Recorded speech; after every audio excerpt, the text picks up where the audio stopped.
Broadcasting live from the Business RadioX studios in Sandy Springs, Georgia, it's time for In and On Business.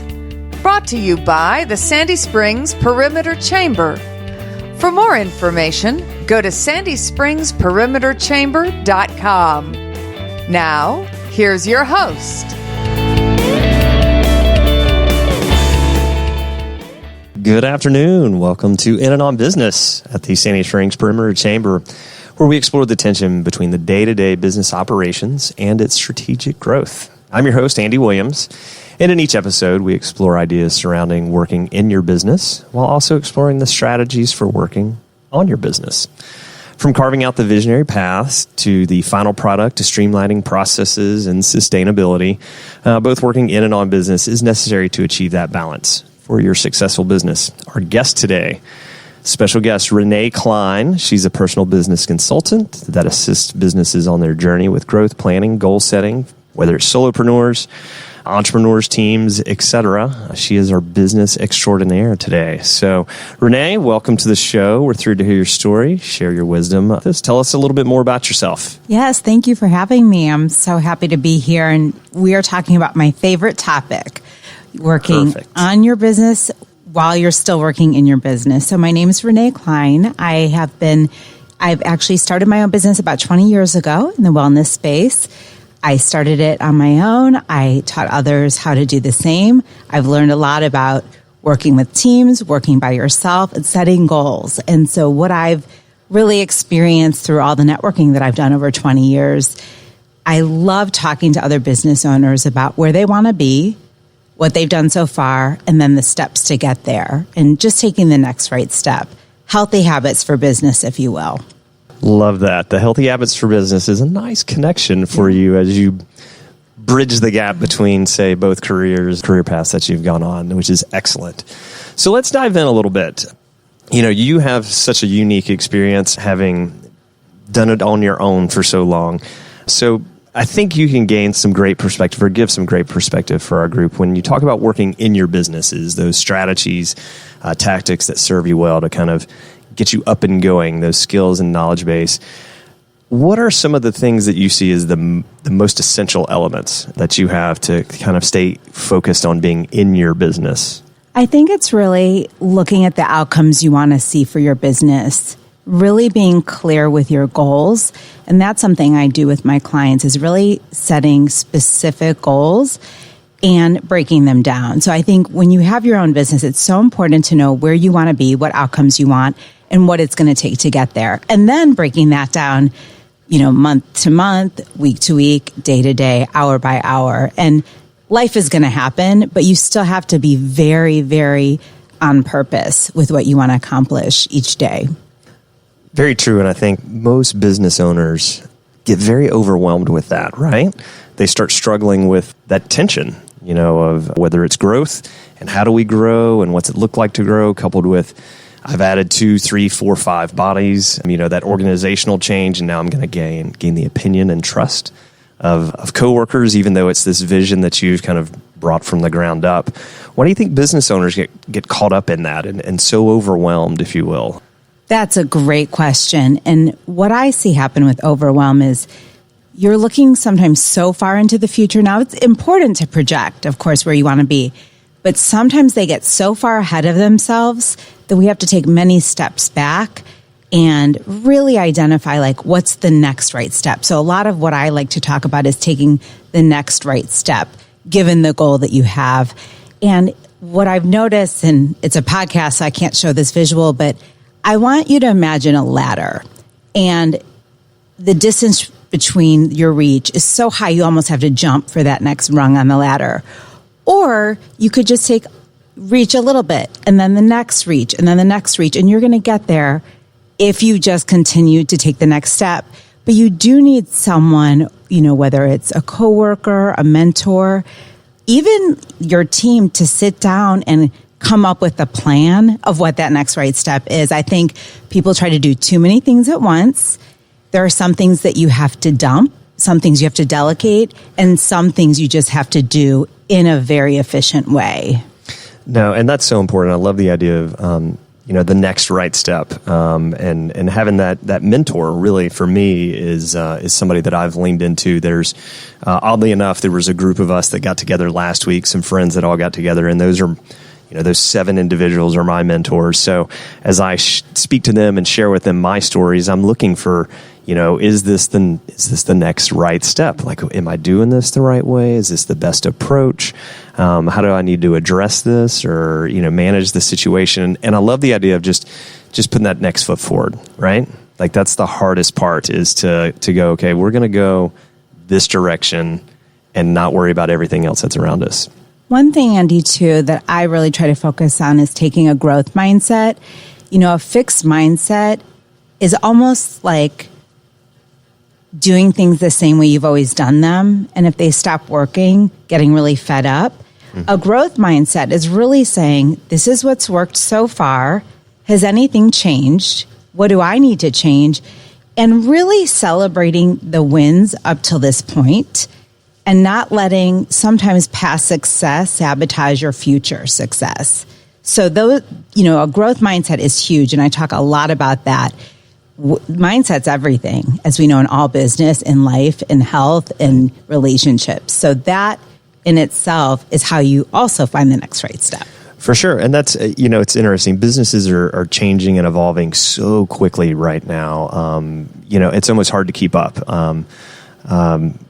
We've spoken about how, those that are, 2, 3, 4 steps ahead are the ones really that are winning right now, the ones that get it and understanding. But they're the ones that have evolved quicker than everybody else, right?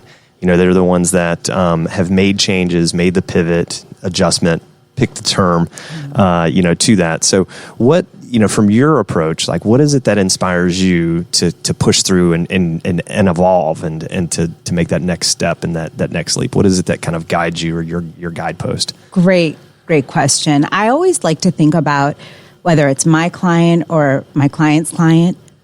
I always say to them, so what's your deliverable? What is your client expecting of you? What are they experiencing right now? And what could we do to do better? And so instead of just thinking about our own goals, really having an outward focused approach, and always thinking about, I just remember when the pandemic happened in the wellness space, we were doing virtual workouts and healthy living stuff on Zoom before everyone else was doing Zoom. Right. And I was like, well, what do people need right now? So I like to think about it with my clients. What do they need from you? How can you make their life easier? Let's apply that to your business, and really do a lot of brainstorming and asking a ton of questions.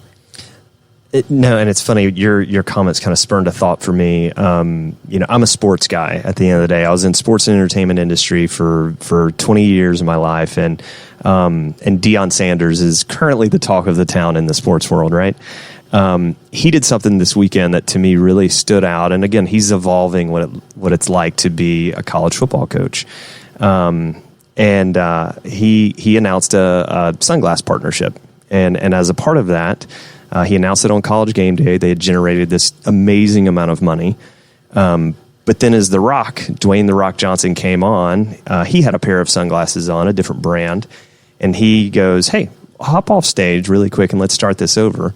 And of course, he's got that second pair of sunglasses, his next brand coming out. He goes, put these on and say it again.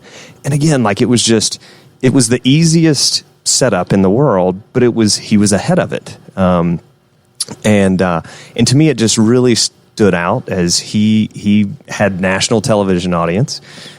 He knew his plan and what he was going to do, and he was going to own for that sunglass brand. He was going to own ESPN for the rest of the show.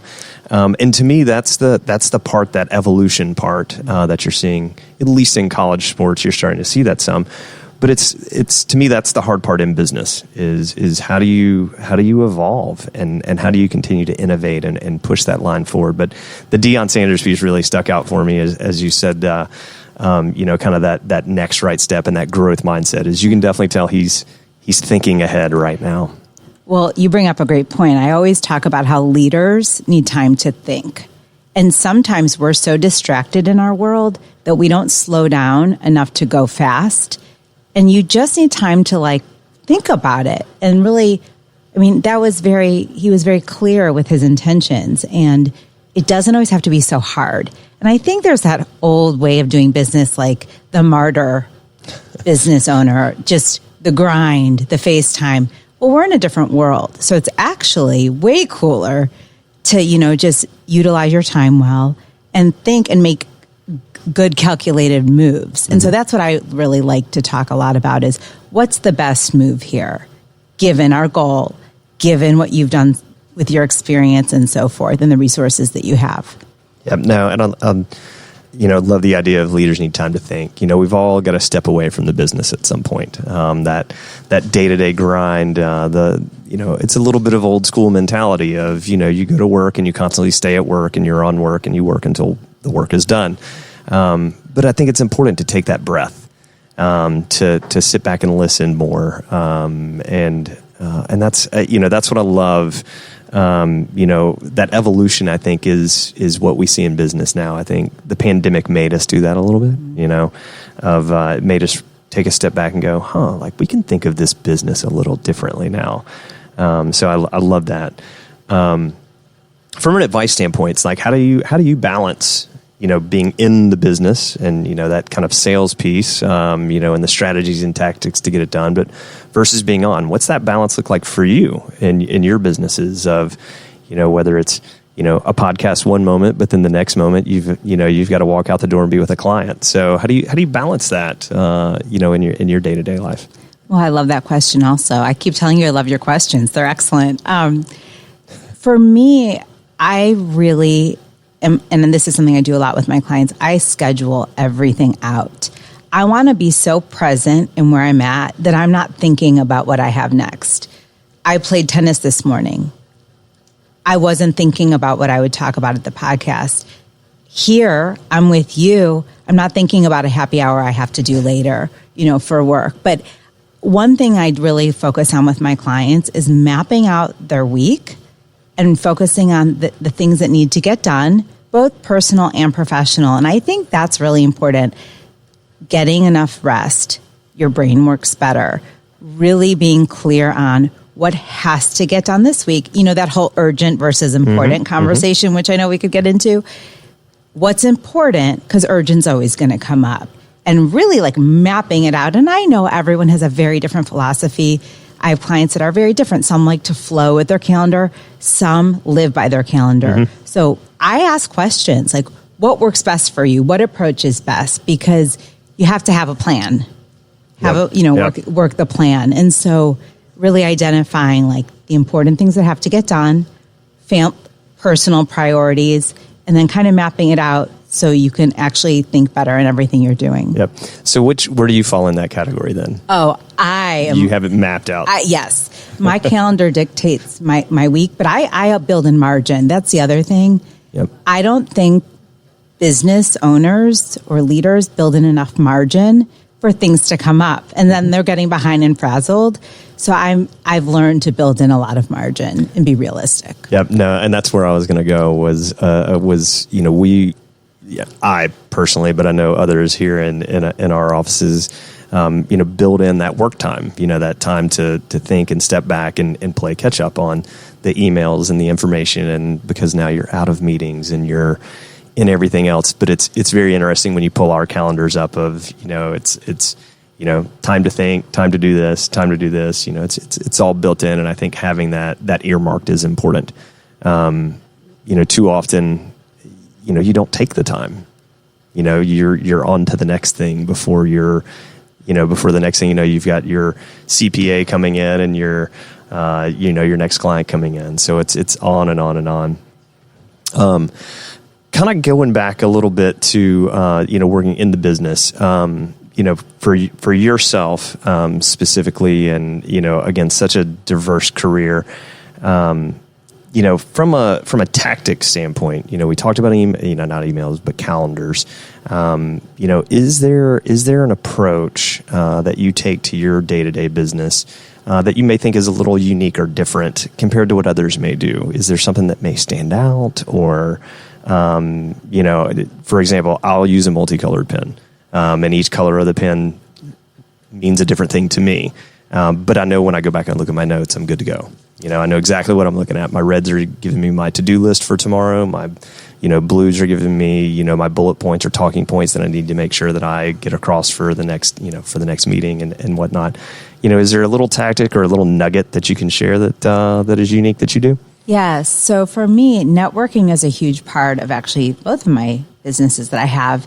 And oftentimes, being in sales, and I work with a lot of organizations in sales, that's a big part of what they do. So I really try to come up with patterns of networking. So I think sometimes it's so hard to always switch gears. And I know we have to be open to that. But if I can arrange my week so that I have a networking day, I have a Monday morning where I'm really organizing and getting planned for the week, getting my content together, have a meeting with my social media person so that that's all set. I try to build patterns in the way that it works for me. And I highly recommend all people do that. I think it just makes sense. Some people, Friday is a really fun networking day for them. Monday, they want to be in the office. They don't want to be out. Right. So head down. Let's go. Yeah. So for me, just really figuring out, this has always worked well, what's going to maximize my output and my energy. Because energy, you have to protect that in business. Absolutely. And so really thinking about what works and makes sense for you. Yeah, no, I love the patterns of networking. I think that's great. We talk a lot here at the Chamber about, connection and connections and what that means. And even how you and I met, kind of follows that mold a little bit of just connecting. And then all of a sudden it's, hey, do you want to come on and let's sit down and chat? And, here at the Chamber, we are always almost in connection mode, right? We're always trying to find the businesses and relationships that we can bring together, from our end. So one last thing that I've got, for you as before we wrap up is, going back to being on business, that evolution and innovation, is there a resource or a tool out there that you've seen, and this kind of fits both in and on a little bit, but a resource or a tool that helps you or that you actually recommend that has helped evolve the ability to remain, focused on business? Is it it could be, a unique social media platform or how you use social media. Is there a resource or tool, something out there that's sticky that is unique for you? A book that I love, and I've actually based a little bit of my training off of, is called The 12-Week Year by Brian Moran. And so the concept is that, we often annualize our thinking and our goal setting. So like I said, people said, a year from now, this is where I want to be. But then you procrastinate. And it's so big. Right. And so you think about 90-day cycles, 12 weeks, 3 months, however you want to say it. I truly believe in health goals, in life goals, and in business goals. It's a 90-day cycle. So when I work with my clients, we'll set goals, 3. I like to pick 3. Now they change over a 12-week period, and then we work on each one and the tactics and strategies to accomplish them. Because people overestimate what they can get done in 1 week, but they way underestimate what they can get done in 12.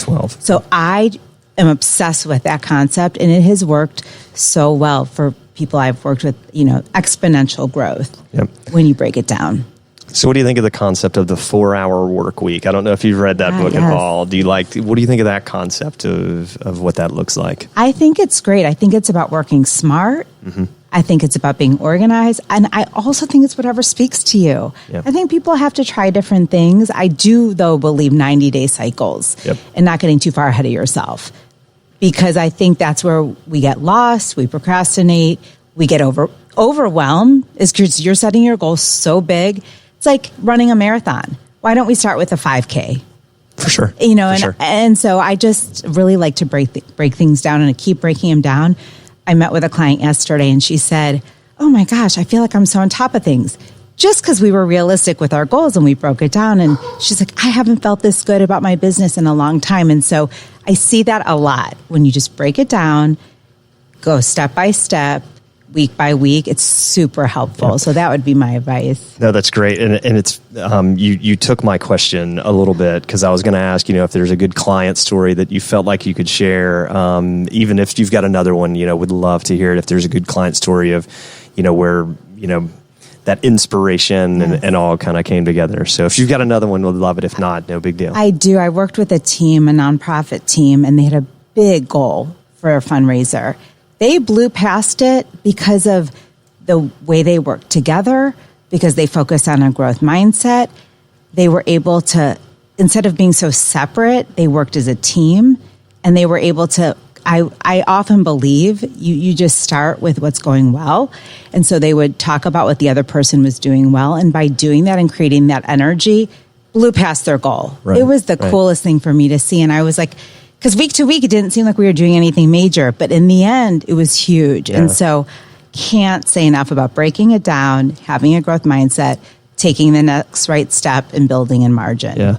Those bite-sized chunks, right? Yes. It matters. Yes, just those little bits. It helps so much. So much. Well, from our end, we're thrilled to have you here, at the Chamber.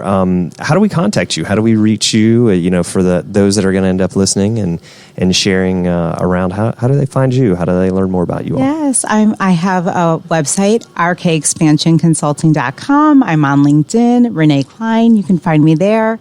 And I just am so grateful. I'm always wanting to add value and answer any questions, because I believe we're better together. And so as business owners and humans, if we all help each other, we're all going to just live and do much better than we would have otherwise. Agreed. We're going to hire you to work for the Chamber now with those comments. That's perfect. You're going to go out on a mission for us now. So that brings us to a close, though, today here for In and On Business, here from the Sandy Springs Perimeter Chamber. We're grateful, Renee, for you taking the time and sharing your expertise in engineers. We'd also like to thank We'd also like to thank the engineers from Business RadioX and their time here hosting us at the headquarters and their continued support. We hope you enjoyed your time with us, and we look forward to seeing everybody next month.